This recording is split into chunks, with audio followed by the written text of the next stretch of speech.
Good morning dear students.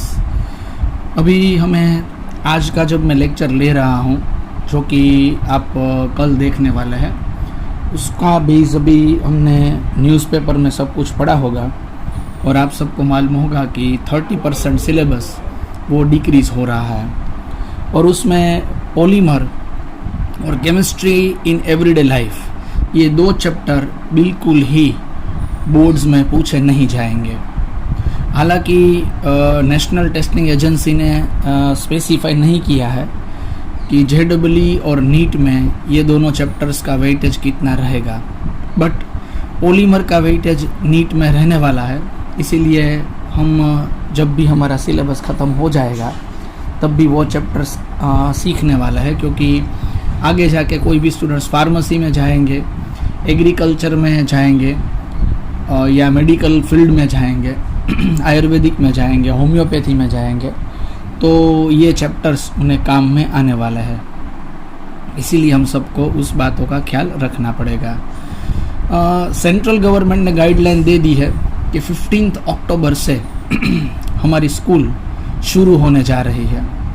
Central government, state government ने कुछ नहीं कहा है, बट हम 15 अक्टूबर से स्कूल नहीं ही शुरू करने वाले हैं। वो हमारा डिसीजन पक्का है, क्योंकि उनकी गाइडलाइन के मुताबिक 12 स्टूडेंट्स की ही एक बैच हो सकती है।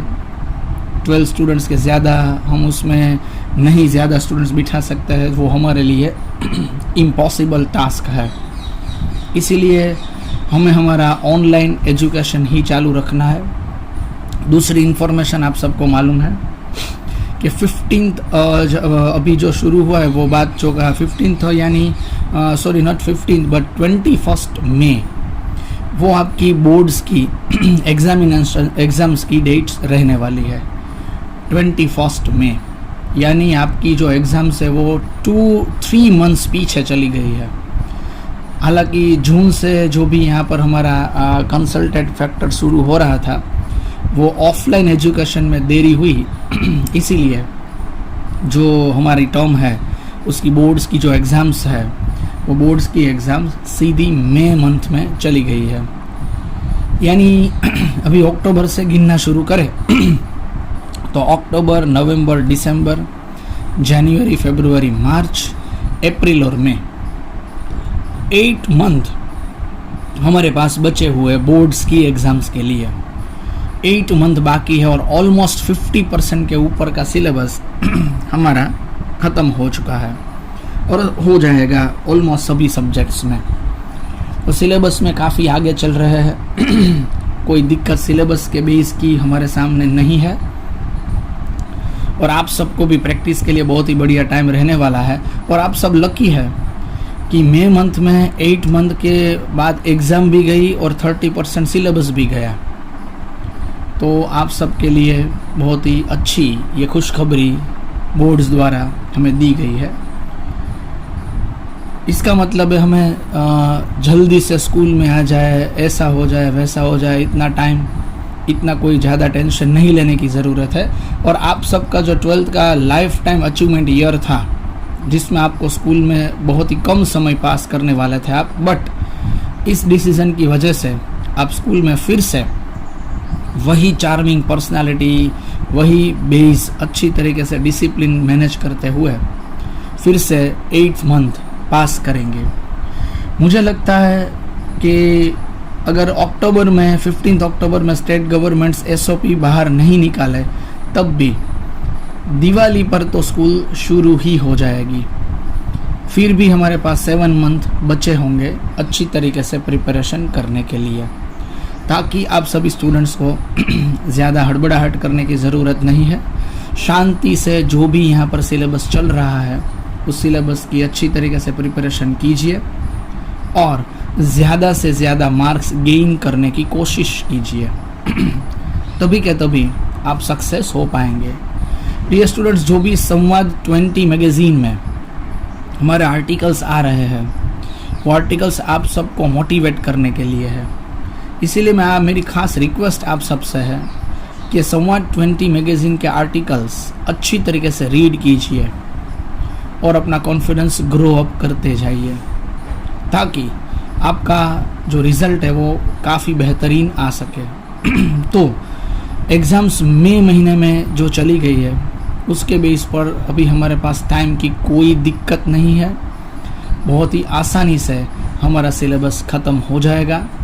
ताकि आप देख सकते हैं कि अभी 3 महीने में भी हम 50% सिलेबस तक पहुंच गए, तो ऑलमोस्ट दिसंबर तक हमारा सिलेबस ख़त्म हो जाएगा। दिसंबर में सिलेबस ख़त्म हो जाएगा ताकि बहुत ही बेहतरीन पेपर प्रैक्टिस, बहुत ही बढ़िया रिवीज़न, बहुत ही बढ़िया MCQ प्रैक्टिस हम अच्छी तरीके से कर पाएंगे। तो उस रिवीजन के बेस पर भी हम आगे बढ़ेंगे, बट वो हमारे बाद की बात है। तो अभी के लिए हम स्टार्ट करने जा रहे हैं। आपने देखा होगा, मैंने अभी लिख लिया है सरफेस केमिस्ट्री का chapter number 5। That is very important chapter on the basis of boards examinations. JEE और नीट में इसमें से बहुत ही ज़्यादा कुछ कट नहीं मारे हुए हैं।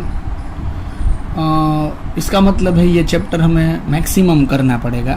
बोर्ड्स के लिए कोलॉइड्स का क्लासिफिकेशन ऐसे 2-4 क्वेश्चंस लास्ट में है जो इस चैप्टर में से निकाले गए हैं CBSE के बेस पर, अगर हम सिलेबस देखते हैं तो। बट मेरा जो ख्याल है वो मैं पूरा चैप्टर आपको करवाऊंगा, और जब भी चैप्टर्स आएगा, क्वेश्चन आएगा, तब मैं आपको बोल दूंगा कि ये क्वेश्चन बोर्ड्स एग्जामिनेशंस में नहीं है। पर मुझे ऐसा लगता है कि अच्छी तरीके से प्रिपरेशन करने के लिए वो सब पढ़ना तो पड़ेगा ही। तो मुझे कोई फ़र्क नहीं पड़ेगा, जब मुझे स्टडी करवाना है आप सबको वो ध्यान में रखना है कि कौन सा क्वेश्चन प्रिपेयर करना है, कौन सा नहीं करना है। पर उस ज़्यादा दिक्कत में पड़े बिना अच्छी तरीके से आप सब प्रिपरेशन करेंगे तो कोई भी इश्यूज़ इसमें क्रिएट नहीं होगा। ओके, चलिए डियर स्टूडेंट्स, नाउ जो मैंने 6-7 मिनट आपके साथ थोड़ी बातें करने का मन था, तो मैंने आपके साथ मेरे मन की बातें शेयर कर ली है। और अभी मैं आगे बढ़ने जा रहा हूँ नेक्स्ट चैप्टर के साथ, chapter number 5 surface chemistry. Surface chemistry के साथ ही मैं आपको सिलेबस अपडेट केमिस्ट्री की दे देता हूँ कि कितने चैप्टर हमारे यहाँ पर ख़त्म हो चुके हैं। 2, 3, 4, 5 रनिंग हो रहा है अभी, 7, 8, 10, 11, 12 भी रनिंग है, बट वो भी आखिरी पड़ाव में आ चुका है वो चैप्टर भी। अभी आपको मैं बता देता हूँ कि 15 और 16 जो चैप्टर है वो दोनों बोर्ड्स एग्जामिनेशन के लिए कैंसिल हो चुके हैं पूरे चैप्टर, यानी ये भी ख़त्म हो गए, समझ लीजिए आप। तो 1, 2, 3, 4, 5, 6, 7, 8, 9, 10 और 11 आउट ऑफ 16, 11 चैप्टर के हम टच में आ गए हैं, और अभी 5 चैप्टर ही रिमेनिंग है। अभी 12 का चैप्टर जब ख़त्म होगा तो 14 नंबर का बायोमोलिक्यूल चैप्टर शुरू होने वाला है, यानी 12 chapter out of 16। I think सो कि जब हम आफ्टर दिवाली या दिवाली के नज़दीक में स्कूल रीओपन करेंगे तब मैंने सरफेस केमिस्ट्री भी ख़त्म कर लिया होगा, और वहाँ पर शायद बायोमोलिक्यूल भी आधे के ऊपर या कंप्लीट भी हो सकता है। बायोमोलिक्यूल भी अच्छी तरीके से ख़त्म होने के कगार पर होगा, ताकि हम ये 12 चैप्टर कंप्लीट कर चुके होंगे और 2 चैप्टर लास्ट में बाकी रहे होंगे। एक चैप्टर नंबर 1 बाकी रहेगा सॉलिड स्टेट, एक बाकी रहेगा अमाइन कंपाउंड्स, और एक बाकी रहेगा एक्सट्रैक्शन ऑफ मेटल्स वाला चैप्टर जो 10th में आया हुआ है। ये 3 चैप्टर ही शायद बाकी होंगे जब आप सब स्कूल पर आएंगे, ताकि बहुत ही अच्छा सिलेबस कवर हम कर चुके होंगे। चलिए, now without wasting time we will start surface chemistry. So पहला हमारा क्वेश्चन सरफेस केमिस्ट्री का हम पढ़ने जा रहे हैं, उसकी definition. What is surface chemistry, उसकी डेफिनेशन क्या है। चलिए देखते हैं what is surface chemistry. So the surface chemistry is a branch of science. That is very important point is here. Just see, surface chemistry is a branch of science. ये science की एक branch है, और ये deals with two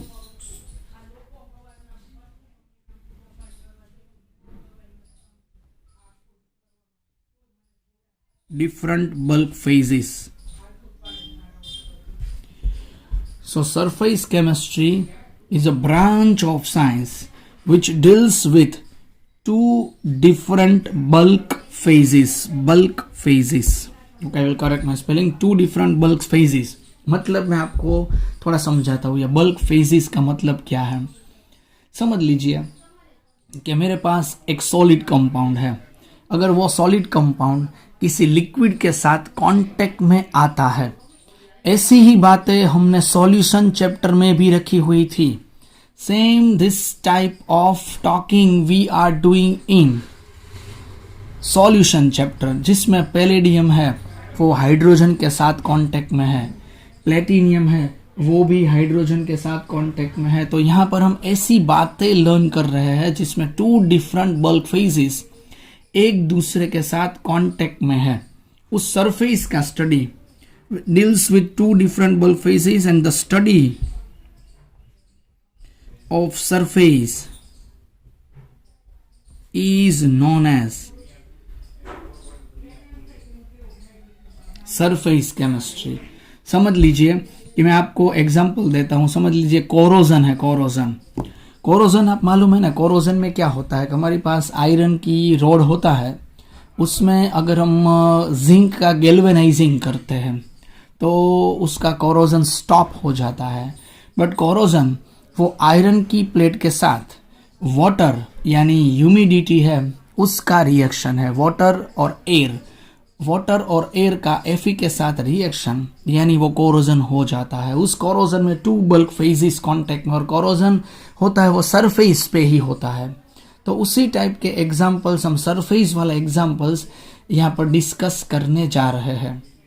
Okay, this type of examples, this type of study is known as surface chemistry. समझ लीजिए मैं आपके साथ ये एग्जांपल शेयर करता हूं। N2 plus 3H2 gives us 2NH3 in presence of iron powder. Iron powder के साथ इसका जो प्रोसेस हुआ, ये आयरन पाउडर ये N2 और H2 दोनों के साथ रिएक्शन नहीं करता। डियर स्टूडेंट्स, इसको बोलते हैं हीटेरोजीनियस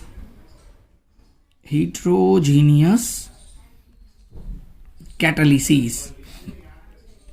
हीटेरोजीनियस कैटालिसिस क्यों?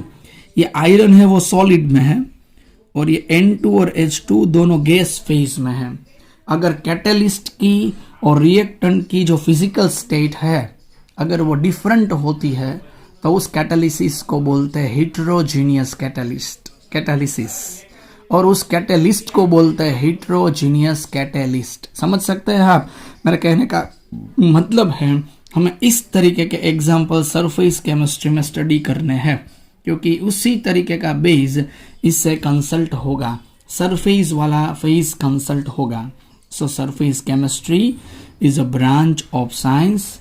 It deals with two different bulk phases, and the study of the surface of these bulk phases is known as surface chemistry. देखिए स्टूडेंट, जिस तरीके से मैं ये बहुत ही हार्ड चैप्टर, आप किसी भी पास आउट स्टूडेंट्स होंगे ना 12th के अच्छे मार्क्स भी लिए होंगे, उन स्टूडेंट्स को आप पूछेंगे कि आपको केमिस्ट्री में कौन सा चैप्टर बहुत बहुत बहुत ही हार्ड रहा है, तो वो बोलेंगे सरफेस केमिस्ट्री मुझे बहुत हार्ड रह रहा है, क्योंकि उसकी जो लैंग्वेज है वो इतनी टिपिकल हो रही है कि हमें याद नहीं रहती। बट डियर स्टूडेंट्स, मैं आपको चैलेंज मार के बता देता हूँ, मैं जिस तरीके से आपको ये चैप्टर करवाने जा रहा हूँ, आप ऐसा बोलेंगे कि इस चैप्टर में कुछ नहीं है, बट आपको कुछ नहीं लगेगा क्योंकि उसमें मेरी स्ट्रेटेजी काम कर रही होगी। देखिए मैंने आपको पहले डेफिनेशन करवाई कि surface chemistry is a branch of science, it deals with to different bulk phases and the study of the surface is known as surface chemistry. आ रहा है समझ में आपको? This are the definition. This is the definition of surface chemistry. This surface, important word for surface is interphases. This is interphases. उसको interface के नाम से भी जाना जाता है। ओके, तो ये हमारी पहली डेफिनेशन हो गई यहाँ पर सरफेस केमिस्ट्री की। दूसरा, हम यहाँ पर डिफरेंट टाइप ऑफ एग्जाम्पल्स की बात कर रहे हैं। अगर कितने स्टूडेंट्स ने मुझे मैसेज भेजा है कि सर आप जो कॉन्सेप्ट समझा रहे हैं वो हमें बहुत ही अच्छी तरीके से समझ में आ रहा है, बट एक बात का करेक्शन आप कर दीजिए, जो भी क्वेश्चन आप पढ़ा रहे हैं वो कितने मार्क्स में पूछा जाता है वो आप कहिए। तो मैं ये बात है आपको ब्रैकेट में ही इसमें लिख के दे रहा हूँ, ये 1 मार्क्स की डेफिनेशन है। 1 मार्क्स की कोई क्वेश्चंस पूछा नहीं जाता है क्योंकि MCQ ही सिर्फ होते हैं। चलिए, अभी हम यहाँ पर सरफेस केमिस्ट्री के एग्जाम्पल्स कौन कौन से अगर 2 मार्क्स में हमें पूछा जाता है तो हम क्या बोलेंगे। जो मैंने आपको बोला, corrosion is an example of surface chemistry.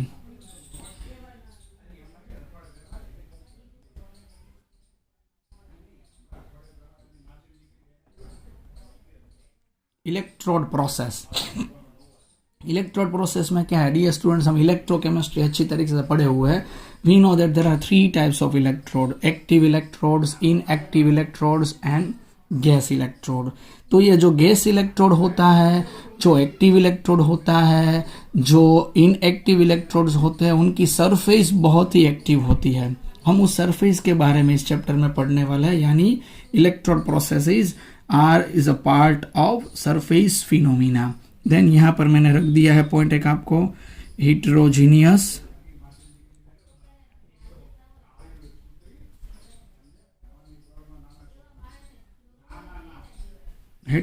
Catalysis.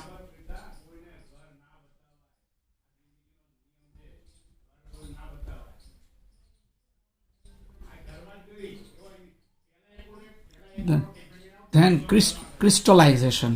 Crystallisation का कॉन्सेप्ट आपने शायद 11th में भी पढ़ा होगा, 10th में भी पढ़ा होगा। समझ लीजिए, मैं आपको एक बात बताता हूँ। मैं बेंजीन का नाइट्रेशन कर रहा हूँ, ठीक है, और यहाँ पर नाइट्रो बेंजीन मिल रहा है। तो बेंजीन के नाइट्रोशन से जो मुझे नाइट्रो बेंजीन मिलेगा, क्या आपको ऐसा मालूम है कि वो जो नाइट्रो बेंजीन है वो इम्प्योर नाइट्रो बेंजीन होता है, क्योंकि उसमें HNO3 H2SO4 जो डाले हुए हैं वो हमें रिमूव करने पड़ेंगे। तो removal of impurities, this process is known as crystallization, यानी क्रिस्टलाइजेशन भी ये फिनोमिना सरफेस का ही पार्ट हो गया। So this are the examples, corrosion, electrode processes, heterogeneous catalysis, crystallization. These are the very important examples of surface chemistry, and the phenomena like as adsorption. Adsorption is a part of surface chemistry. इसकी मैं definition अभी आपको नहीं समझाऊंगा क्योंकि वो आगे हम थोड़ा इस चैप्टर में ही पढ़ने वाले हैं। कॉलॉइड्स, कॉलॉइड्स शायद बी ग्रुप के स्टूडेंट्स को मालूम होगा कि कॉलॉइड्स है वो भी एक पार्ट है यहाँ पर जो एक्सप्लेन कर रहा है सरफेस केमिस्ट्री के फिनोमिना को। इसका भी हम इस चैप्टर में ही स्टडी करने वाले हैं। So don't worry about the colloids also, वो भी यही हम स्टडी करेंगे। ओके, तो ये है different type of examples on the basis of surface chemistry. तो ये डेफिनेशन हो गई और ये हो गया यहाँ पर सरफेस केमिस्ट्री के एग्जाम्पल्स के बारे में इंफॉर्मेशंस जो हम शेयर कर रहे हैं वो। ठीक है, अभी इंपॉर्टेंट मैटर यहाँ पर हम बताता हूँ मैं थोड़ी, यानी रिप्रेजेंटेशन।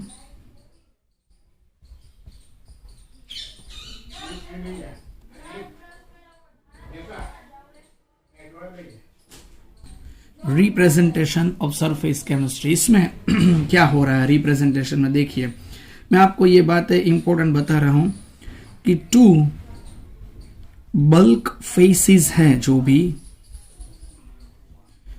उसको सेपरेट करने के लिए यहां पर ये सिंबल, उसको बोलते हैं हाइफन, यानी ये उसको बोलते हैं स्लैश।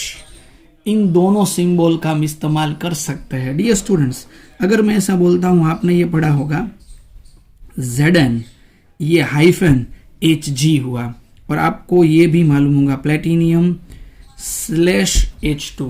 हम रिडक्शन प्रोसेस वगैरह करते हैं तो ये जो हम वर्टिकल लाइन यहाँ पर कर रहे हैं उसको स्लैश बोलते हैं, ये टू बल्क फेजेस को सेपरेट करने के लिए इस तरीके का सिंबल का इस्तेमाल होता है, Pt/H2Zn-Hg.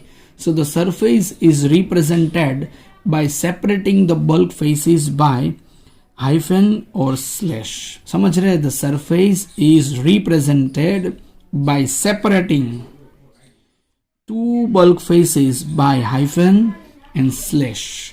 मतलब सॉलिड हाइफन लिक्विड का मतलब ये हुआ कि ये दोनों एक दूसरे के साथ कांटेक्ट में है, इन दोनों के पास इंटरफेज है। इंटरफेज है इसका मतलब ये दोनों रिएक्शन नहीं करते हैं। इंटरफेस जहां पे आता है ना उसमें रिएक्शन नहीं होता है। So the interface between the solid and liquid, the interface between the solid and gas, this indicates that Pt/H2. The interface is normally a few molecules thick, but its area depends upon the size of particles. ये hyphen और ये slash कितनी बड़ी होगी इसका base और उस molecule पर रहता है। देखिए अगर मैं समझ लीजिए पेट्रोल और वाटर को मिक्स करता हूँ तो दोनों मिक्स नहीं होंगे, पर बीच में एक सरफेस क्रिएट होगी। उस सरफेस की थिकनेस का जो बेस है वो मॉलिक्यूल पर डिपेंड करता है। तो मैं रिप्रेजेंटेशन में आपको ये बात यहाँ पर बता देता हूँ। The interface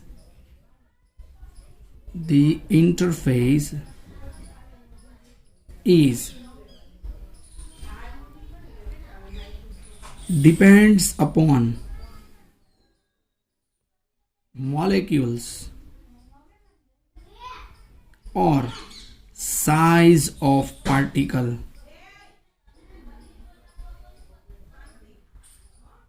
Is it clear to all? So this is the representation of these two bulk phases. Okay, now after the general information of surface chemistry, we will start our phenomena like as adsorption in our next lecture. Is it clear dear students? तो आज के लिए हम इतनी ही information रख रहे हैं। बहुत ही अच्छी तरीके से आपने कॉन्सेंट्रेट किया होगा I think so. So thank you dear students for today's lecture.